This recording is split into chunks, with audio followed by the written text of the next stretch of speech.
riset, penelitian, observasi, investigasi, macam-macam tentang kegiatan manusia yang pengen tahu gitu ya. Ada rahasia apa sih di balik alam semesta ini? Ya mungkin kalian pada dengar juga ya, para ilmuwan itu gak berhenti-berhentinya gitu ya. Gak pernah bosan, gak pernah nyerah untuk meriset sesuatu, untuk mengeksplorasi sesuatu. Yang tujuannya apa? Disebarluaskan sebagai ilmu pengetahuan. Contoh guys ya, dari dulu hingga sekarang, mungkin kalau nggak salah Apollo pertama yaitu ya, dengan kosmonot Yuri Gagarin dari Rusia. Nah, itu tujuannya apa? Para ilmuwan pengen tahu kehidupan di luar angkasa. Ada berapa banyak planet yang aktif?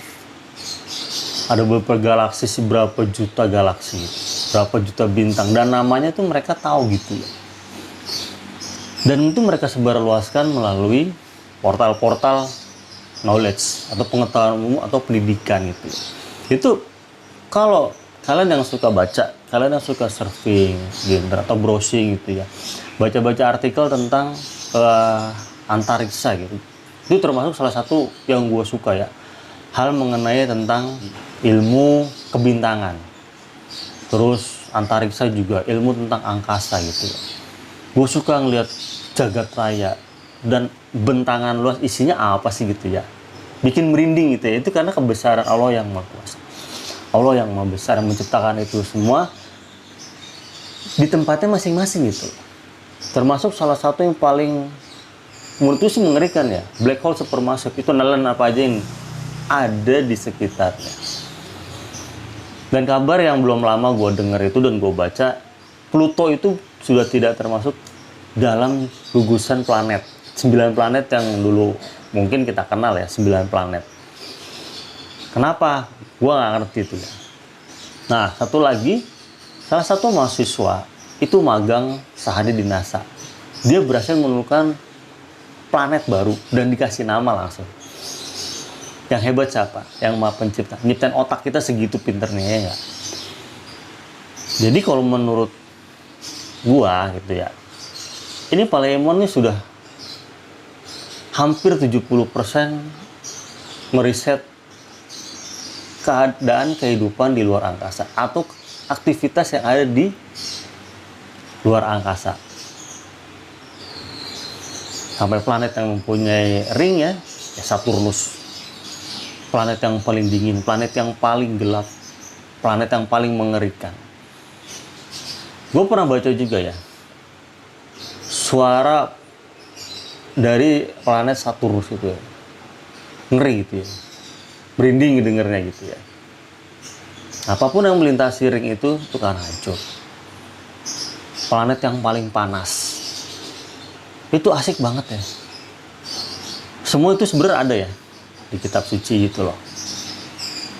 Kenapa orang-orang luar, para ilmuwan luar itu bisa mengeksplorasi antariksa? Karena mereka belajar berdasarkan tafsir. Ya enggak? Nah, itu baru saja penelitian tentang luar angkasa. Bahkan ada orang terkaya di muka bumi ya, Elon Musk ya. Dia menerbangkan kapsul, itu kapsul pribadi. Dia pengen cuma tahu aja sih kayak apa sih kehidupan di luar angkasa. Kalau nggak salah, awak kapsul itu berisi orang termuda, orang tertua, beliau sendiri dan 4 kru. 8 lah kalau nggak salah ya. Tadi gue bilang ilmuwan itu sangat suka gitu mengeksplorasi keadaan antariksa. Mungkin kalau di bumi gitu ya, di darat itu resikonya nggak terlalu besar kali ya, dan biayanya juga mungkin yang dikeluarkan tidak terlalu besar, seperti menggali fosil gitu kan ya, ada artefak gitu, ada situs purbakala gitu ya, itu di daratan yang nggak terlalu beresiko besar dan mungkin dana juga. Nah,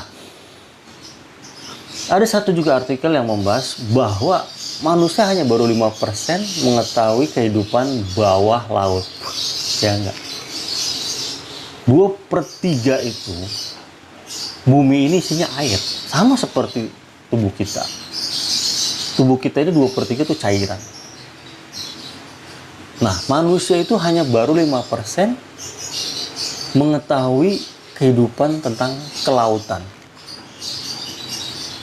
Gue kalau bicara masalah laut ya, sama juga ya tadi antariksa bikin gue merinding itu, karena kebesaran yang maha kuasa. Kalau sudah bicara tentang kedalaman laut, gue suka ngebayangin hal-hal yang aneh gitu ya. Kayak makhluk-makhluk sebesar hiu megalodon yang hidup di zaman purba ratusan juta tahun yang lalu.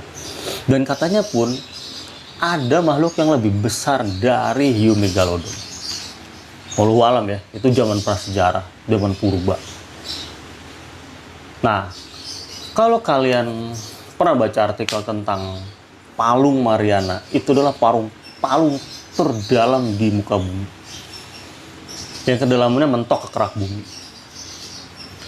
Dan Palung Mariana ini Palung Marianas ada di Kepulauan Mariana. Itu di Filipina, dekatnya sama Pulau Guam, Jepang. Ada apa sih di Palung Mariana? Sebelum gue lanjut explore, makhluk-makhluk apa sih ada di kedalaman Palung Mariana? Kita bandingin dulu ya. Kedalaman Palung Mariana dengan ketinggian Mount Everest, puncak Gunung Everest. Artinya gue baca, puncak Gunung Everest itu punya ketinggian 8.800 sekian, atau 8,8 km. Sedangkan kedalaman Palung Mariana 10.000 meter sampai 11.000 meter sekian. 10 kilo sampai 11 kilo. Bayangin. Terakhir kasus yang menimpa Angkatan Laut kita, KRI Nanggala 402. Sinking ya, tenggelam. Dan dia ternyata patroli selamanya. Jika sesuatu yang tenggelam di kedalaman 600 meter, plak, hancur. Itu logika. Itu analisa para ahli kelautan. Nah, karena apa? Orang yang meneliti kedalaman Palung Mariana ini menggunakan kapsul yang semua tahan guncangan, tahan benturan. Karena tekanannya begitu dahsyat ya. Sekian puluh ribu PSI per second inch. Makanya kalau hanya sekedar kapal selam yang biasa di kedalaman ratusan meter, masuk sampai lebih dari 600 meter, mungkin bisa hancur. Itu secara analisa kelautan, para ahli kelautan yang gue baca di artikel tersebut. Sebelum gue lanjut mengeksplorasi sedikit dari artikel yang gue baca, makhluk-makhluk apa sih yang bisa tinggal di kedalaman 10-11 km di dasar laut? Please guys, channel @_bejo tetap butuh dukungan kalian. Klik tombol like, share, subscribe, komen, kritik dan saran. Kasih masukan deh, biar channel ini lebih berkembang lagi. Jangan lupa bunyi loncengnya, biar lo dapat update video terbaru dari channel @_bejo.